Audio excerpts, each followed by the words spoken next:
Ya, ahora vamos a analizar el tema de las garantías reales, ¿no? Y vamos a iniciar con este caso, pues, que tenemos de la hipoteca, ¿no? En este caso, Fidel García contra el estudio Castillo Narreo, ¿ya? Y el caso es el siguiente. Bueno, tenemos como antecedentes que mediante contrato privado de compraventa del 2 de agosto del 2010, ¿no? El Fidel García, que viene a ser el demandante, bueno, Antonio Saavedra y su cónyuge Isabel Huarcaya, ¿no? Adquirieron pues la propiedad del inmueble de casi 1 hectárea, ¿no? Sobre dicho inmueble, los vendedores, ¿no? Que deben ser los deudores hipotecarios, declararon que existía pues una hipoteca por la suma de $525.000, la cual se elevó a escritura pública el 18 de junio y se inscribió el 25 de junio, ¿no? Entonces, tenemos pues que a la fecha de la adquisición ya estaba pues inscrita la hipoteca, ¿no? A favor del estudio jurídico, en este caso pues que viene a ser la demandada, ¿no? Y que viene a ser el acreedor hipotecario.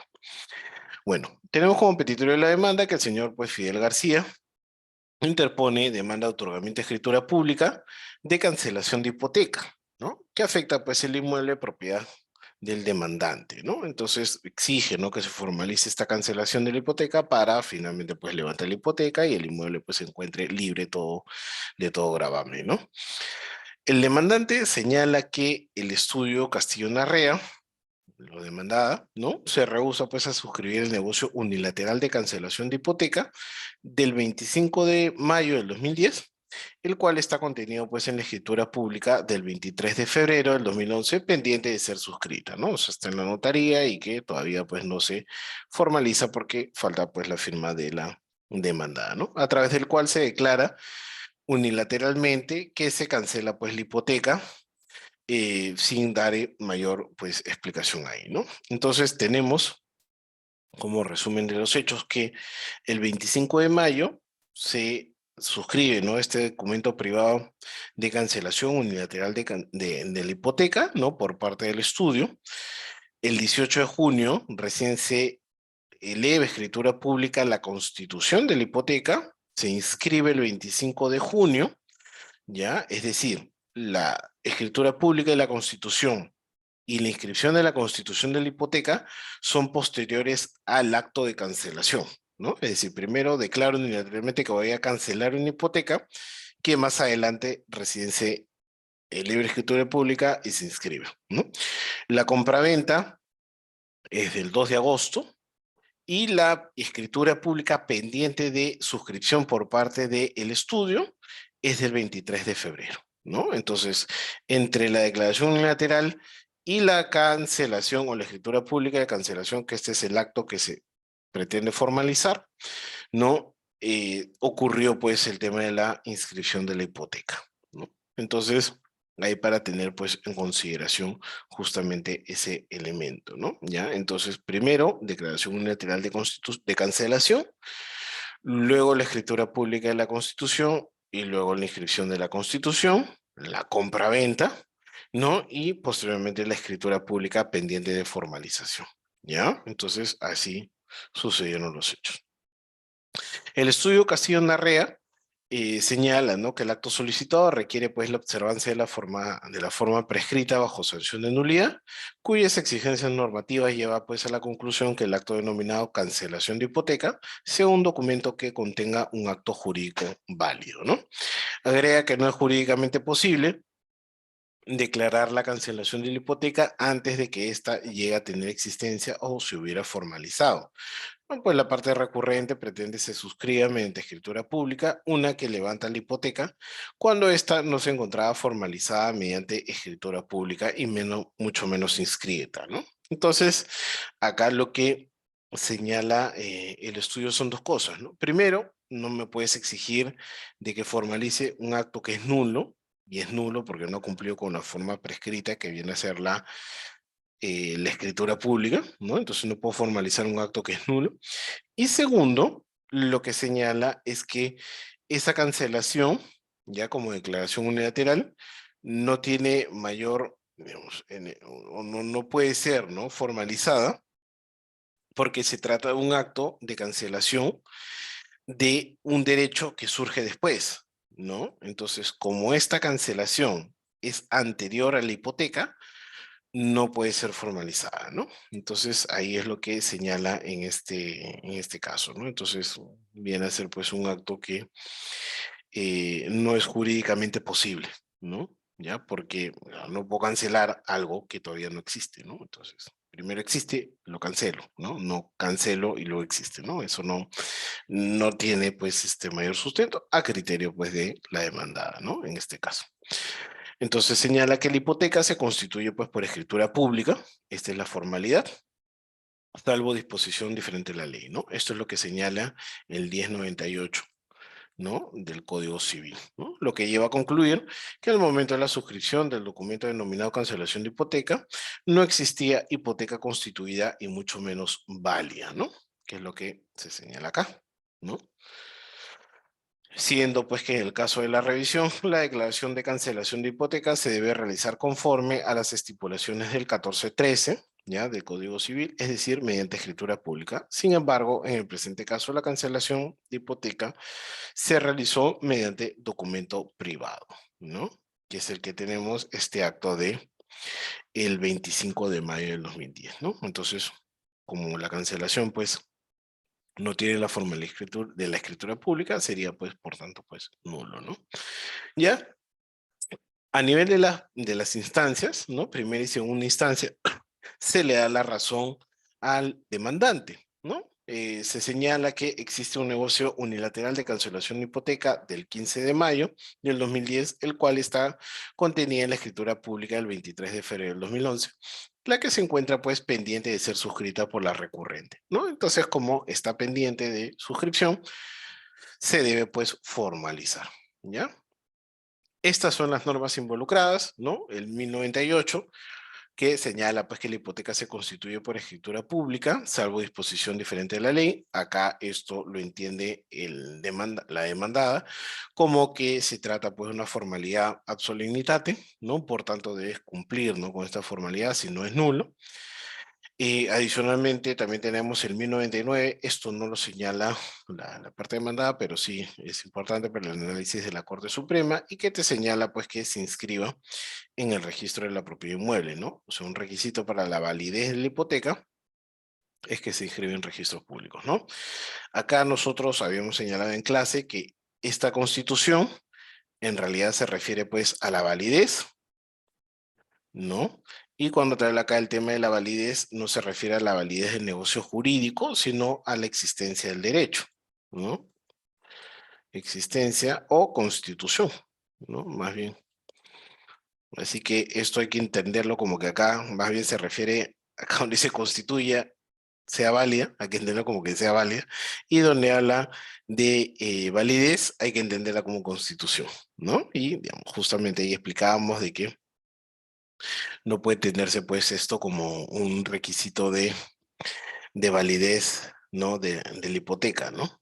Y a su vez el 1099, o sea, el 1099 tampoco se debe entender como un tema de validez porque si no, pues llegaríamos a sostener de que antes de la inscripción la hipoteca sería pues un acto nulo, ¿no? Lo cual no tiene sentido, ¿no? Porque si le elevas a escritura pública, no podrías decir que es nulo, ¿no? Sino como inscribes un acto que es nulo, ¿no? Entonces no podríamos decir que es válido el negocio desde su inscripción porque todo lo anterior pues sería simplemente nulo, ¿no? No tendría ahí pues mayor lógica, ¿no? Ya, entonces hay que tener cuidado ahí también cómo interpretamos pues las disposiciones, ¿no? Entonces podría llegar, ¿no? A decir que el acto formalizado vía notarial no tendría pues ninguna validez, ¿no? Podría llegar ese absurdo, pues, ¿no? Si interpretara que es válido recién desde la inscripción, ¿no? Adicionalmente, el 1412 nos establece las reglas de formalización, ¿no? De los negocios jurídicos, ¿no? O sea, si yo celebro un contrato de compraventa a través de documento privado, yo puedo exigir a la otra parte de que lo eleve escritura pública, ¿no? O justamente, ¿no? Exigir de que vaya un notario o en todo caso, ¿no? De que el juez reemplace a la parte para justamente formalizar ese negocio jurídico, ¿no? O ese contrato privado, ¿no? Ya, entonces el 1412 nos dice que si por mandato de la ley o por convenio debe otorgarse escritura pública o cumplirse otro requisito que no reviste de la forma solemne, o la convenida por las partes, bajo sanción de nulidad, esta puede componerse recíprocamente a llenar la formalidad requerida, ¿no?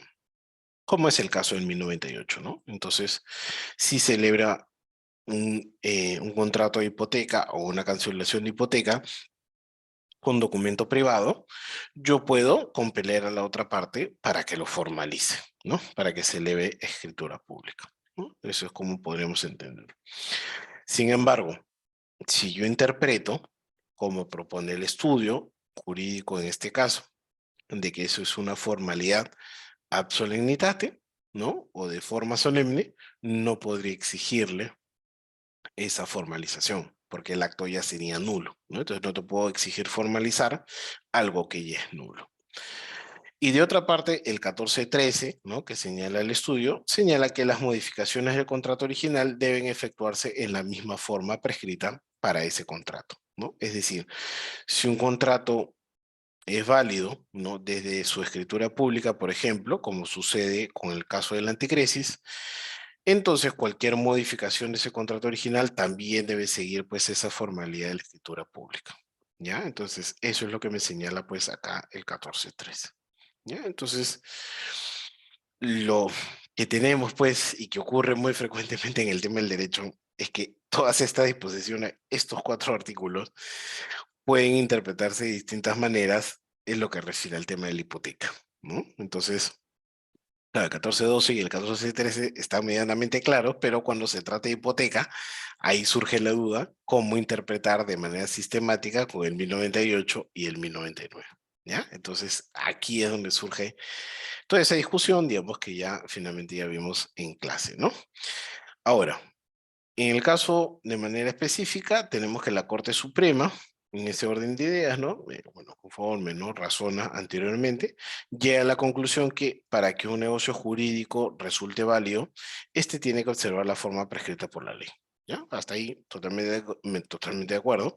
Ya, siendo que en el caso específico de la celebración de una hipoteca, para que ésta sea válida, se requiere, entre otros requisitos, que la hipoteca sea inscrita en los registros públicos, ¿no?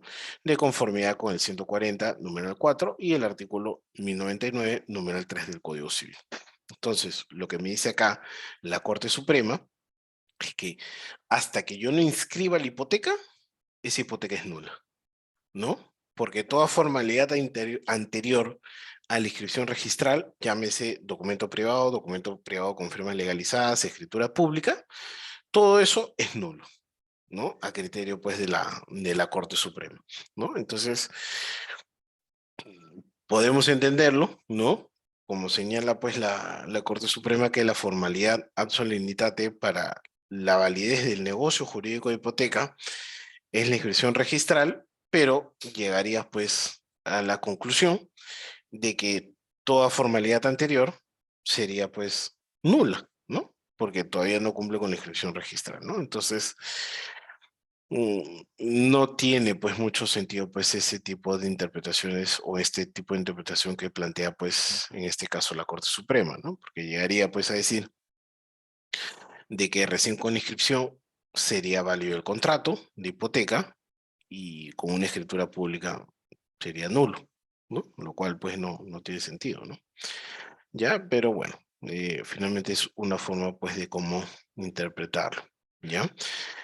Señala, por tanto, pues, ¿no? Que la cancelación de hipoteca para que sea un negocio jurídico válido requiere pues que sea igualmente inscrita en registros públicos, ¿no? Entonces, ya un poco ahí se ve la línea, ¿no? De la Corte Suprema para este caso. Es importante señalar que en el caso de autos, no de acuerdo a las fechas de los actos de escritura pública de constitución de hipoteca, aparece suscrita con fecha 18 de junio e inscrita el 25 de junio, ya pretendiéndose hacer valer contradictoriamente la minuta de cancelación de hipoteca por un acto no perfeccionado de fecha anterior, esto es el 15 de mayo, ¿ya? Uy, perdón, acá creo que hay un pequeño error formal. Sí, sí, acá donde dice 25 de mayo, acaba de decir 15 de mayo, ¿ya? Pero igual, es anterior a esta fecha, ¿no? 18 de junio, ¿ya? Ya, entonces, en consecuencia, la sentencia vista ha incurrido, pues, en la inaplicación del 140, numeral 4, ¿no? Y 1099, numeral 3 del Código Civil.